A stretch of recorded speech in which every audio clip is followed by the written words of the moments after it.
જ્યારે આપણને કોઈ સમજાવે અથવા તો સમજણ આપે તો આપણે એને સ્વીકારતા નથી, કારણ કે એ આપણે પ્રેક્ટિકલ આપણા અનુભવમાં આવ્યું જ નથી, એટલે આપણે એને સ્વીકારતા નથી.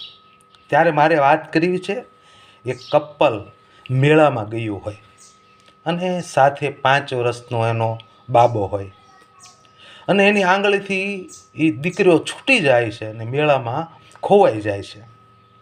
અને પછી જે માં રુદન કરે છે, માંથી વિખેટો પડેલો દીકરો એ માં સહન જ ન કરી શકે અને એટલું બધું રુદન કરે છે અને બધા શોધખોળ કરે છે અને માની આંખો ખોજી ગઈ છે, એટલું બધું રુદન કરે છે. અને પોણો કલાકની અંદર કોઈ માણસ એના દીકરાને ગોતીને આવે છે. ત્યારે એ માણસના પગમાં પડી જાય છે અને એમ કહે છે કે તમે મારી ઉપર એટલો બધો ઉપકાર કર્યો છે, તમે સુખી થાઓ, કેટલા બધા આશીર્વાદ આપે છે. કારણ કે માને પોતાનો દીકરાનો મિલાપ થયો છે. માં એટલું બધું રુદન કર્યા પછી જ્યારે એને દીકરો મળ્યો, એની ખુશી કેટલી હોય. ત્યારે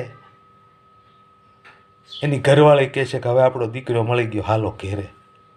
અને ત્યારે એનો ધણી છે એ સોધાર આંસુએ રડી પડે છે અને એક વાર બેસી જાય છે.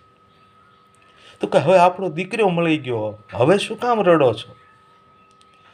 ત્યારે એને એમ કીધું કે તને 1 કલાકની અંદર દીકરો જુદો પડી ગયો ને તારી આંખું ખોચી ગઈ, એટલું બધું રુદન કર્યું હોય તો મારી મા પાસેથી 2 વર્ષ પહેલાં તું મને જુદો કરીને અહીં લાવી છે, તો મારી માની હાલત શું થઈ છે?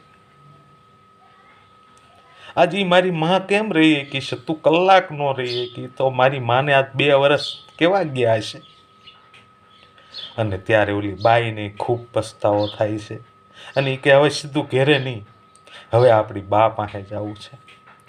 અને બા પાસે જઈને કહેશે કે મારી અણસમજ હતી, પણ આજ મને પ્રેક્ટિકલ અનુભવ થયો છે, છોકરો જુદો થાય તો શું વેદના થાય છે.